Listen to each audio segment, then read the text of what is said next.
parece ser o Dom Juan, mas na verdade é o fantasma mais famoso de toda a Espanha. Como nós brasileiros vamos pensar no romantismo em um país que não era colônia? O que temos para hoje, Sanchos e Dulcineias? Eu sou a Larissa Bertolino, você está no canal Uma Garota Quixotesca, onde nós tratamos de literatura, sempre partindo de temáticas, pressupostos, ideias que partam do nosso queridíssimo Don Quixote de la Mancha pela história da literatura espanhola. Hoje nós adentramos ao período ao eu mais gosto e acho mais interessante, que é o século XIX. Mas Larissa, você estuda modernismo, mas Larissa, você gosta do Don Quixote, não era pra ser o siglo de ouro? Porque no século XIX nós encontramos pessoinhas assim, de altíssimo contraste, quase pálidas, cheias de roupinhas pretas, já transformando o Don Quixote numa espécie de mito, construindo a base que pertenceria ao rock espanhol e internacional, e um cenário propício para os debates e construções que os modernistas iriam elaborar lá na frente, na virada desse século e no início do século XX. Aqui palavras como nacionalismo,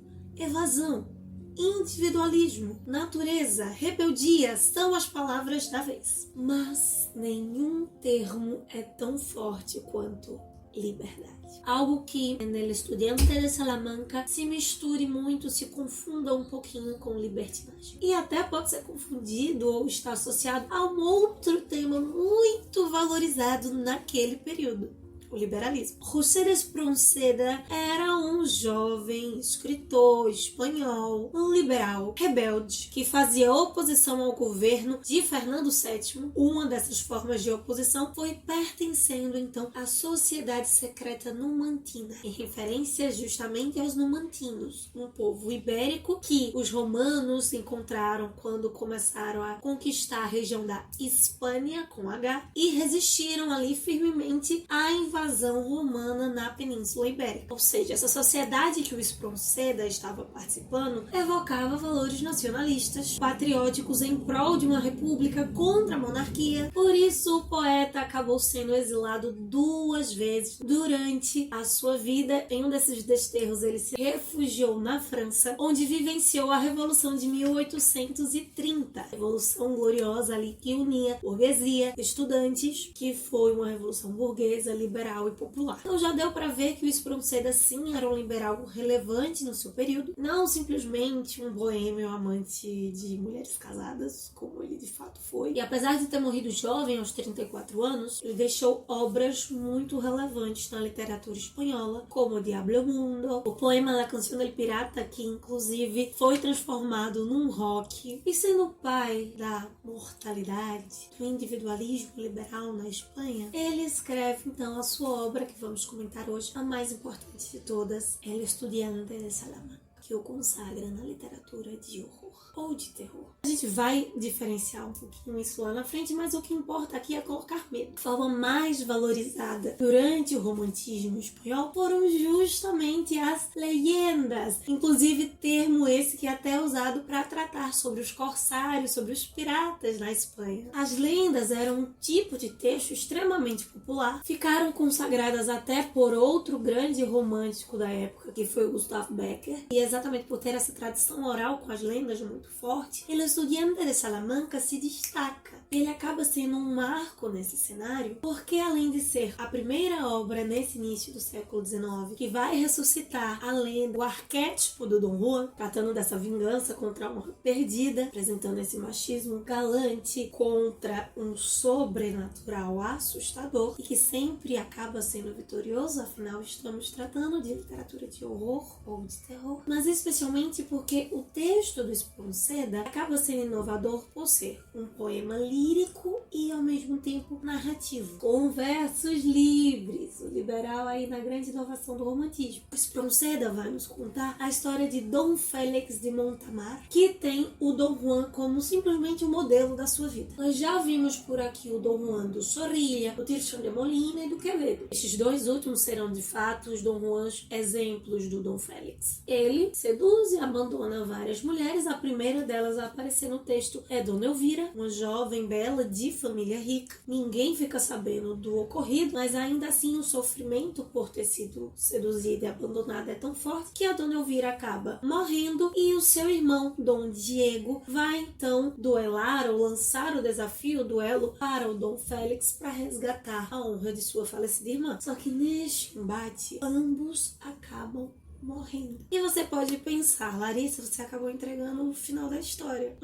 Esse não é o final. A figura do Dom Juan era tão forte naquele período que o fato do Dom Félix associar-se, transformar-se no Dom Juan, acaba partindo também por um incentivo dos seus amigos, que inclusive é uma das questões que nós vimos no Dom Juan do Quevedo, né? Essa formação quase que de gangue entre os amigos, entre esses jovens burgueses que viviam a desflorar e seduzir garotas pela Europa toda para tirar vantagem. O Dom Félix do Espronceda, ele quer superar o próprio Dom Juan, seja do Molina ou do Quevedo. Ele mesmo quer fazer de si uma lenda. Lembremos que o romantismo, ele é um período que tem consciência de si mesmo, produz uma literatura autoconsciente, uma arte que tem noção de ser arte, que pensa sobre si, que quer se restaurar, que quer fazer alterações. E a grande reviravolta do Dom Félix não se ver como um Quixote como um personagem de obra, mas inspirar-se tanto num personagem literário para cometer vilanias, ele acaba experimentando do próprio veneno. Lembra que eu falei? Literatura de terror? Nós temos duas variações. De modo bem simplório, bem básico mesmo, nós poderíamos diferenciar a literatura de horror da literatura de terror do seguinte modo. O terror traz aflição, é gerado por um medo psicológico, por uma angústia, através de uma provável ou possível ameaça. Enquanto que o horror, ele é uma repulsa a algo grotesco. Ele acaba sendo mais gráfico, como nós temos o próprio Lovecraft, por exemplo, que é o grande nome do horror em toda a literatura. O Espronceda, dentro do seu formato insólito, acaba unindo esses dois. Por mais que nós possamos dizer que ele, de certo modo, é um texto de terror, o seu grande ápice final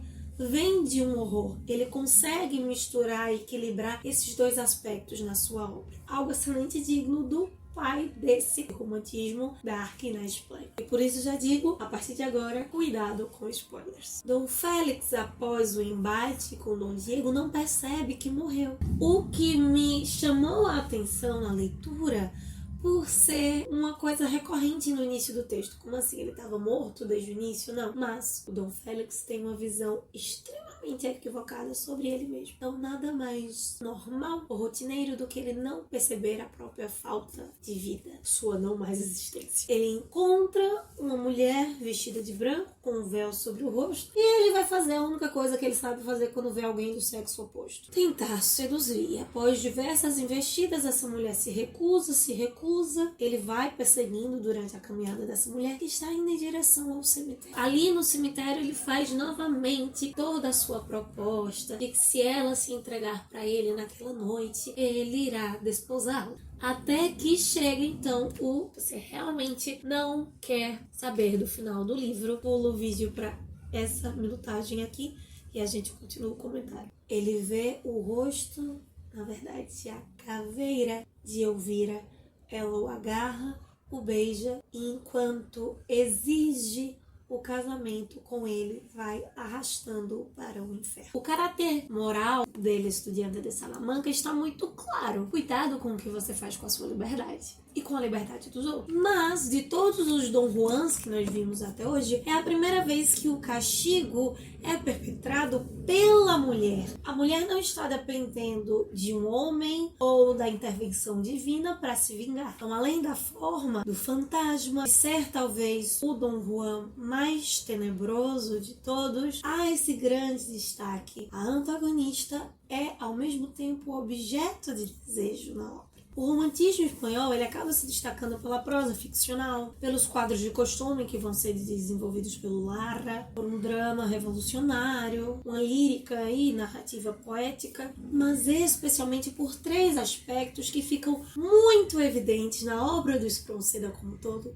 é El Estudiante de Salamanca e neste final, além do aspecto inovador, a criação de imagens e a expressividade. Ficou muito claro durante a leitura a percepção das imagens, a compreensão sem ter que estar dando a narrativa muito detalhada e cansativa. Nós conseguimos ver o rosto, as feições, os sentimentos refletidos na face dos personagens em cada cena. Era Estudiante de Salamanca, e com esse título que eu sempre me perguntava por que não o nome da personagem, fantasma de tal coisa, ou algo do gênero, que ele vai tratar exatamente do lugar da liberdade e do jovem na sociedade espanhola. A gente pode lembrar, sim, que a arte até reflete um tempo. Ainda mais do que refletir e falar sobre um tempo, a literatura, a arte como um todo, ela expressa o que há de humano. E como seres humanos, diversos, distintos, muitas coisas diferentes podem nos trazer horror, podem nos causar terror. Algumas delas vêm dentro de nós mesmos e são coisas, questões, sentimentos que o mais ilustrado do século XVIII não conseguiria descrever. E por isso foi buscado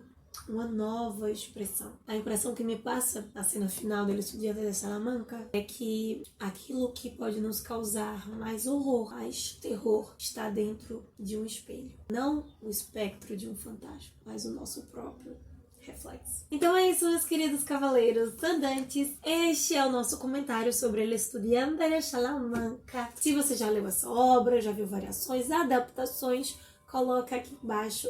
No Relendo a gente vai revisitar todos esses Dom Juans que eu acabei mencionando aqui pra você hoje. E quem sabe no penúltimo ou no final vlog desse mês a gente faz um comentário maior, faz um paralelismo, constrói possibilidades de leituras, de listas, comparações e paralelos entre esses Dom Juans. Me desculpem o Quevedo, mas o Dom Juan que eu gosto mais é o Despronceda. Durante essa semana a gente se vê lá no @garota_quixotesca.